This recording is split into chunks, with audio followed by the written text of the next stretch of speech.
Hey everyone, welcome back to the channel. This is episode 94 of my brand new Comics Haul series, where I show you every issue I picked up at the local comic shop on my pull list every week, and I tell you everything you need to know about every single one of the issues. So really big haul for me this week. I've got 8 issues in total, 5 from Marvel, a couple from Image, and then 1 from Boom Studios that I'll show at the very end. So let's just get right into it here. Not too big of a week in terms of like big releases actually. It's mostly just regular issues of ongoing series, but there's some pretty good ones in here. We're going to start it off with probably the biggest release from Marvel this week. This is Amazing Spider-Man, issue number 17. Really good John Romita Jr. cover here. That's weird to say. I'm really liking his artwork on this cover specifically.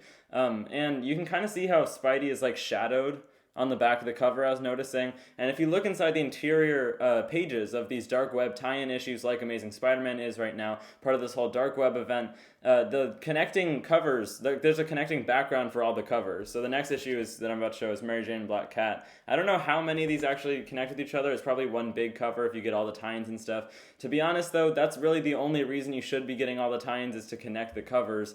Other than that, I'm really not liking this event too much so far, mostly just because I feel like there's not enough going on in it. The plot is pretty cool. I like that it's Ben Reilly and Madeline Pryor teaming up. They're both clones of famous Marvel characters, right? They've got beef with Jean Grey.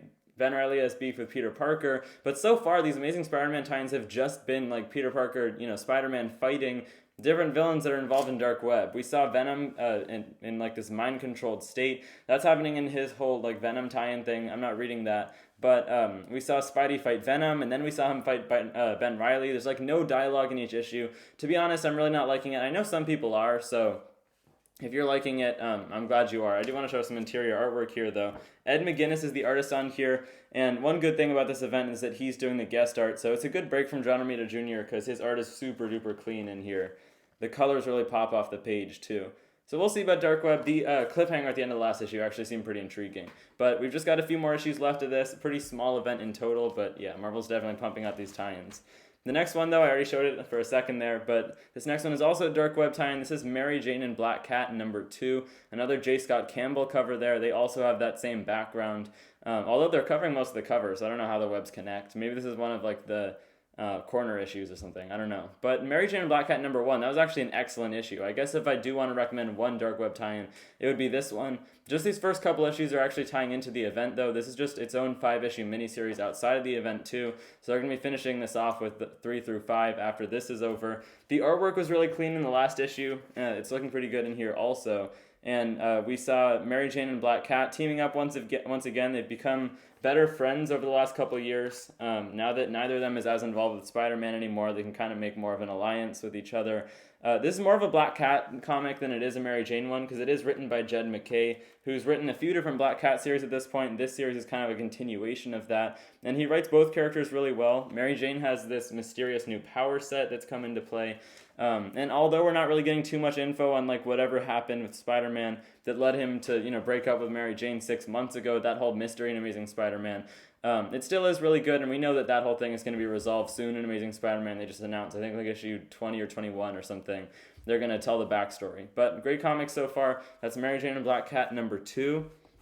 Moving on, though, we've got another Spider-Man issue, pretty Spidey-heavy week. This one is Miles Morales Spider-Man number 2. That first issue was really good. I thought it really carried on, like especially well from the last series, which was Saladin Ahmed's run. It almost felt like that older series had never ended. It is kind of a fresh start for Marvel, but if you were a fan of Saladin Ahmed's run on Miles, which ran more than 40 issues, I really liked it. This is like a perfect segue into this. I think the artist that's doing this now, Federico Vicentini, also did a few issues of the Saladin Ahmed run, so definitely not much of a tonal shift, but we've got Miles dealing with school, juggling, being a superhero, kind of some familiar dynamics, dealing with his parents and everything, and we've got the Scorpion as a major player in here, but there's this new character that kind of had her first appearance last issue, this new villain, who I think is right here, or is that Misty Knight? I'm not sure, but there is a new character that's supposed to have more of like a full-blown first appearance and actually show up in her costume this issue, but the character's first appearance was last issue.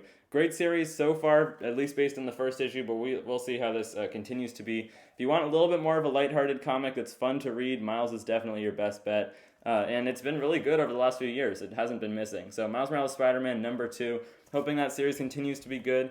Moving on, though, another Marvel issue, finally getting away from Spider-Man here, but this one is Moon Knight number 19.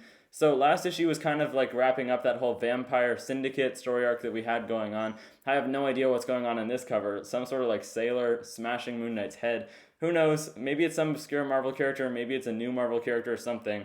But this is also written by Jed MacKay. Moon Knight, I think I put it at like number 3 for my top 10 comics of 2022 video that I recently posted. It's a really well done series overall. The artwork definitely is unique. It's usually more of a jagged art style. There's a guest artist on this issue, I think, because it's kind of bridging 2 different story arcs, and we're getting into whatever the next thing is with this series. My favorite part is like the cast of characters. We have Tigra as a character. We have Hunter's Moon, this newer character that's like the other fist of Khonshu. And you can see how the colors like pop off of the page. So, and how Moon Knight's costume shines. Really well done book so far. I really like how each issue is kind of self-contained also. I've recommended this a bunch of times. I probably won't stop recommending it for a while because it continues to be good. I really don't think this has slowed down too much since it started. Moon Knight number 19. This might be a good jumping on point. We'll see. The next issue I've got from Marvel, the last one I've got from Marvel actually, not set in the Marvel Universe, but this one is Predator number 6. To be honest, I think this is probably going to be my last issue. I'm not liking this Predator series too much. It still is an entertaining read, but I do have to prioritize which series I keep on my pull list. If I'm not really liking something, then there's no reason to keep on buying it, right? Comics are pretty expensive. This is a really cool cover there, but so far this story arc, and this is actually the end of the series, they're relaunching with number 1 in a couple months. So this was just a mini-series, I guess, and it's like the same creative team is coming back on board to tell another story in a new mini-series, but it's following our main character, whose name is Theta, I think, and she's a predator hunter. So she's been hunting predators. She's been trying to find the one that killed her parents when she was a kid. She's killed like 27 predators, something like that, a number close to that. And she's looking for the specific one that killed her parents. She won't be satisfied until she gets there. So big climactic issue here. She's come across a few different planets where predators have been tracking her down for killing their own.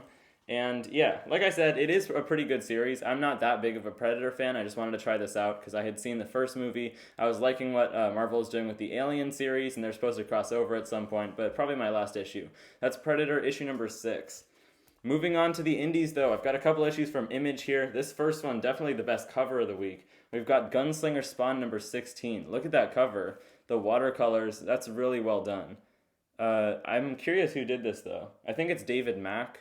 And something I was noticing with the solicitations of these, like, of this month's Spawn's Universe titles, including Gunslinger, was that David Mack himself was doing like all 4 of the covers for all 4 of the Spawn's Universe titles, and I think they're continuing on with that trend for the next few months. I think that's pretty cool to have like one artist for every month of Spawn's Universe titles that just does everything. Artwork in here is definitely the best part of this book by Brett Booth. Todd McFarlane's writing, not always the best, but I say the same thing every time I show this comic, every month it comes out. It's a fun read. There's not really much more to it than that. You can't expect anything groundbreaking, anything that new in this comic. And like I said, Todd McFarlane usually has kind of a cheesy writing style. And the funny thing is that he's like a full-on writer now. I don't know if I already showed this page. But yeah, he's like a full-on writer. He barely ever actually does interior art anymore. I think he does like variant covers for Spawn.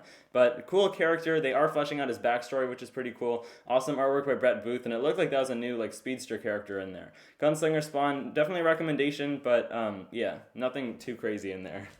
This next Image one, though, this one is Dark Ride, issue number 4. I don't have this on my pull list. I've just been picking it up off the stands, but I've been enjoying every single issue and going back to get it. So this is the end of the story arc, I've heard, but let's show some interior artwork here. This comic is very unique, I'll say that much. The premise is really cool. We've got this theme park called Devilland that was created by this mysterious figure who built all of the original rides. There's definitely like a fan base behind this. We follow like this YouTuber who posts videos about the park and conspiracy theories about it and stuff. And there's definitely some malicious intent behind the creator of the park. It also follows his 2 kids. One of them has become like a social media influencer. The other one has a wife and kids, and he's just trying to run the park as best as he can until they wait for the father to make a new ride. There's a little bit more going on. There's this sister whose brother was seemingly killed at the park or disappeared when he was working at the park, so she's trying to get revenge also. That's a spoiler, but I can't show that page. But yeah, Dark Ride number 4, definitely a pretty good series so far. It's by Joshua Williamson. I'd never read anything by him before, and so it was a good jumping on point to his writing, and I'm liking it so far. Definitely not something you've ever read before, just an interesting comic about a theme park. The last issue that I've got to show for this week's new comic haul, though, this one is from Boom Studios. This is Grimm number 7. So number 6 kicked off kind of a new story arc for Grimm. I don't really remember exactly what was happening in that issue. It's been a little bit since that one came out. I don't know why I can't remember. Do you guys ever have that where you just read a comic like pretty recently, at least a month ago or something? It's like a regular time in between issues, and then you just somehow completely forgot what happened in the issue. I might have to reread it. I don't know if it's memory problems or something, but yeah. So Grimm, I think, has been losing a little bit of steam. I really like this series still, though. The artwork by Flaviano is very colorful and pretty good in this series. The writing has also been really well done for the most part. And I was reading some reviews. I've actually heard really good things about this specific issue. I'm just curious what they're planning on doing for the future of this series. It follows our main character, Jessica Harrow, who's one of the Grim Reapers. It turns out that she's the daughter of Death himself, the original Grim Reaper, but her job is just to bring dead souls to the afterlife. It turns out that she can interact with humans while no one else can, and it just follows her and her friends dealing with these different problems. The first story arc was really climactic. It really fleshed out a lot of the world. And now that we're on the second one, and this series has been extended to be ongoing and everything, I'm just curious, like, what's the next step here? So, yeah, Grimm, pretty good so far. First story arc was definitely really strong, and I'm hoping that it, keeps on getting better and keeps up the momentum. That's it for this new comics haul, though. Guys, I appreciate you guys watching. Let me know what you guys picked up, though, or what you're excited to read down in the comment section below. Let me know what you thought of this week's releases, what you're looking forward to reading. And also, if you do want to show a little bit more support to the channel, we're getting closer to that 500 subscriber milestone. You can hit that subscribe button down below also. If you're not already subscribed, I appreciate you guys watching. I'll see you in the next one. Bye, guys.